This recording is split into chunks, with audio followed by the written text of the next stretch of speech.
welcome to Coffee with Craig. This is where we talk about the Second Amendment, talk about the right to keep and bear arms, firearms in culture, politics, movies, you name it. So do us a favor.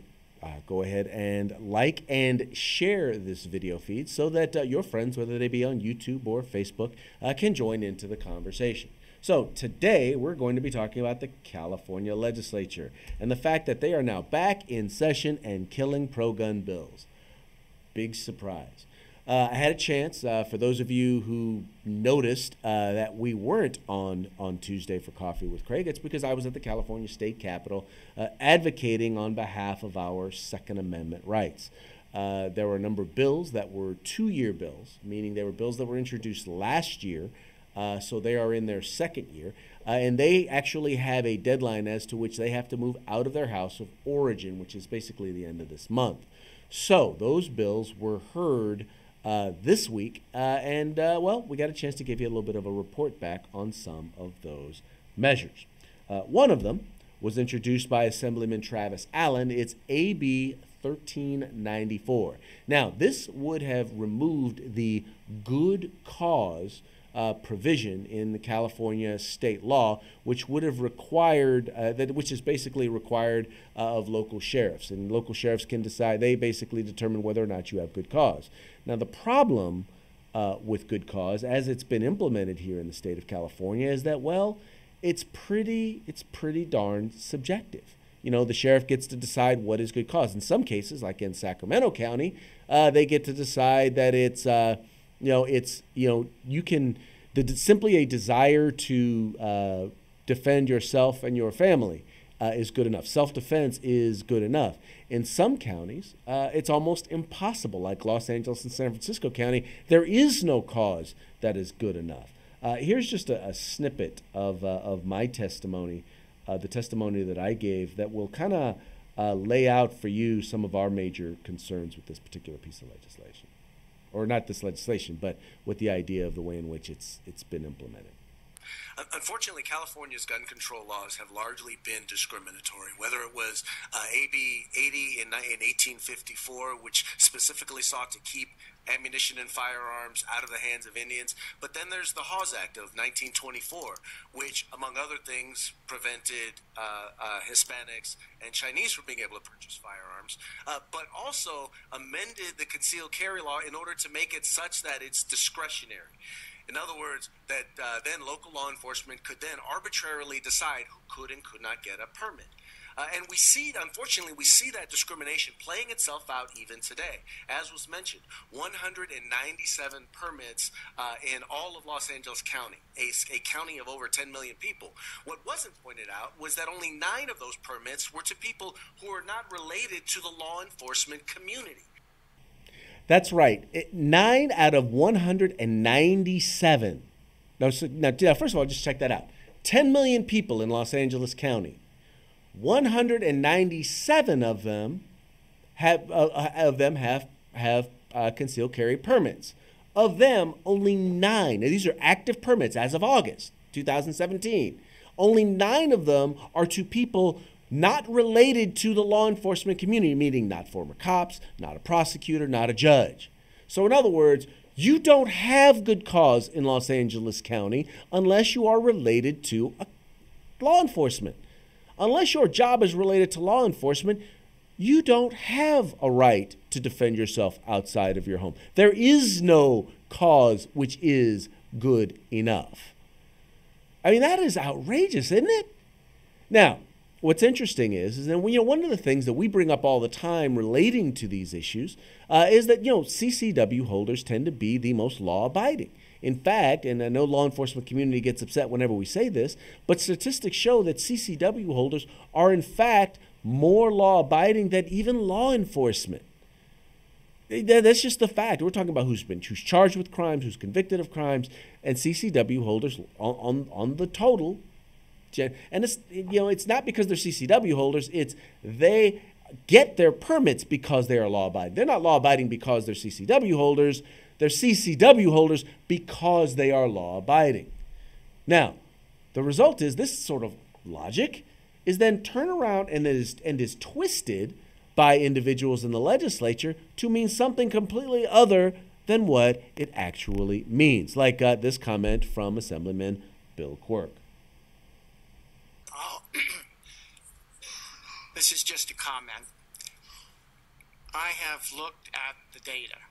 Concealed carry people in California may well be not committing violent crimes. Outside the state they are.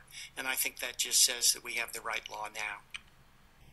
Once again, first of all, he's misusing the information because, first of all, I'm not saying that there aren't people who have CCWs outside of California that are committing crime. What I am saying is that on par, they are still the most law-abiding group of people compared to most other groups. That's the number one thing. The other thing is that so if they are in fact law-abiding, then what that means is, because once again, we're not talking about letting people of bad moral character. We're not talking about getting away with doing, having them do the background check. We're not saying, well, hey, let's make sure they're in fact law-abiding. We're just looking at what the cause is. What is the reason that they want it? But I will give them this. Hey, at least they're admitting that CCW holders are law-abiding.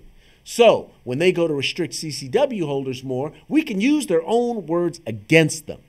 Because even they admit they've looked at the statistics. He just said he looked at the statistics. And CCW holders are in fact not committing crimes. That's what he said. I think we should take him at his word. What do you think? Well, we don't just have to depend on him. We can look at what the chair of the committee, Mr. Reggie Jones-Sawyer, had to say on the same exact subject. What I'd add to the question is... Actually, you made some good points in your, the proponents of your have made some good points. Even Mr. Deleuze, who educated us on what happened in 1854, but I would also have you come to my office.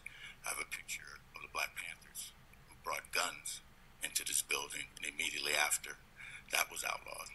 So I understand when you talk about discriminatory toward people, I get that. But the most compelling thing that you said, and you've repeated over and over and over again, is that CCW holders in California are like at zero problems, which says to me the existing laws that we have must be pretty good if you have zero CCW holders committing crimes or doing some even the most horrendous things that we've seen now. And I would rather have some, deputy chief lackey in Hemet deciding whether or not somebody in that local community gets a CCW because they know that person. I don't. All right, so at first I was like, a deputy chief lackey. Well, okay, so I'm going to come to the Assemblyman's defense. The vice chairman of the committee is retired law enforcement. He's Assemblyman lackey. So that's who he's referring to. So he's not calling him a local yokel or anything like that. I know that's what you thought. That's what I thought when I first heard it. But he's referring actually to the vice chairman of the committee. But what's wrong about what the man is saying is that when you look at it, they don't know these people. They're not even bothering to get to know these people. They're just flat out shutting them down and not giving them the ability to be able to exercise their right to keep and bear arms. Anyway, that was that particular measure. The measure failed in committee. The interesting or the saddest thing about it was that the measure actually. There was another Republican that was on the committee. There were two Republicans, Assemblyman Lackey, who supported the bill, and there's Assemblyman Kiley, Kevin Kiley from Granite Bay. For some reason, chose not to vote on the bill. He just said no. He, in fact, said, "I will not be voting on the bill," which I find curious. I would like to know why the Assemblyman did not vote on the bill. I know he comes from a district that is strongly conservative, that believes in the Second Amendment. I would think that he would believe in the right to bear arms. The fact that he actively chose not to vote on the bill, kind of bugs me, kind of bothers me. But I want to make sure that you knew that he, in fact, did not vote on the bill. I would encourage you to, maybe give him a holler. find out why he chose not to vote on the bill, because once again, it's very disconcerting. On to another measure dealing with suppressors. SB 710 by Senator Joel Anderson. That's who I have pictured up here right now. He had a measure that would basically allow the use of suppressors. First of all, it would decriminalize the possession of a suppressor, but then also would make it so that you could utilize a suppressor when hunting. It seemed to just make common sense. And then I thought he did one of the best jobs of presenting the bill that I think could have been done. He brought in the executive director of, I think it's called the American Suppressor Association, who actually came and once again provided some substantive testimony. He made it a point to note that when it comes to hunting in particular, not just in firing ranges where you wear ear protection, but when hunting, hunters generally choose not to wear ear protection for a number of reasons. One of those being that, well, there may be other people around. They need to hear their environment, to whether it's looking for prey or not prey, but whether it's looking for whatever it is that they're hunting. Or in this particular case, if there's other hunters around or other people around, they need to be able to hear, right? So they generally tend not to wear ear protection.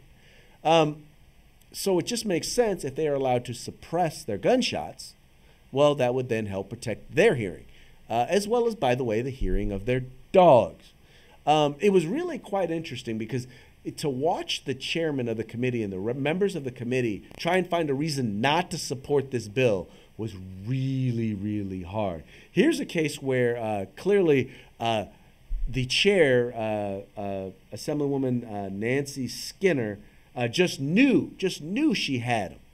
Just knew she had them wrong on the bill. Well, let's just say that she was summarily corrected. What I'd add to the question is, in my own reflection on it, and I certainly great regrets that you experienced the hearing loss, but in reflecting on it, I thought, well, all of our licensed public safety officers that must participate in target practice, and they must do that very frequently. Yes, right. Consistently, as is our military. Mm-hmm. And yet, in doing my own quick research, not thorough, there does not seem to be an across-the-board hearing loss amongst the either our public safety officials or our law enforcement officials or the military.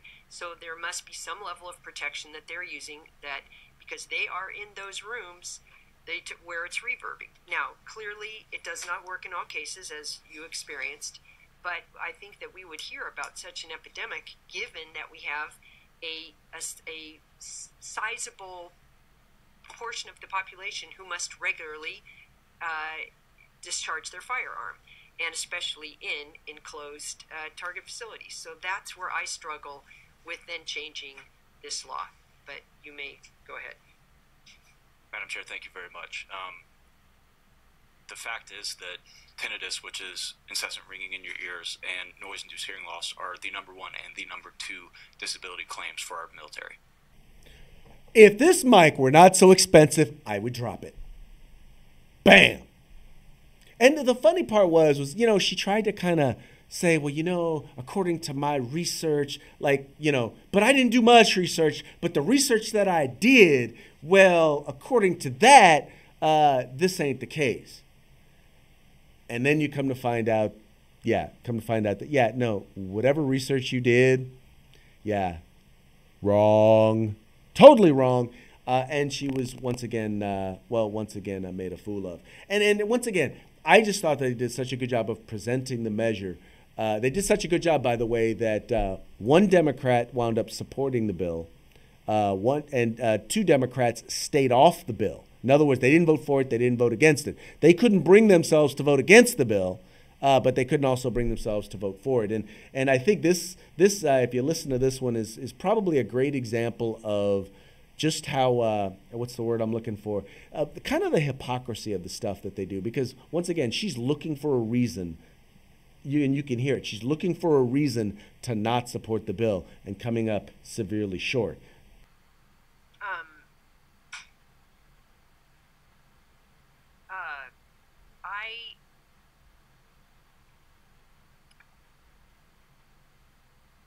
Anderson as my vice chair,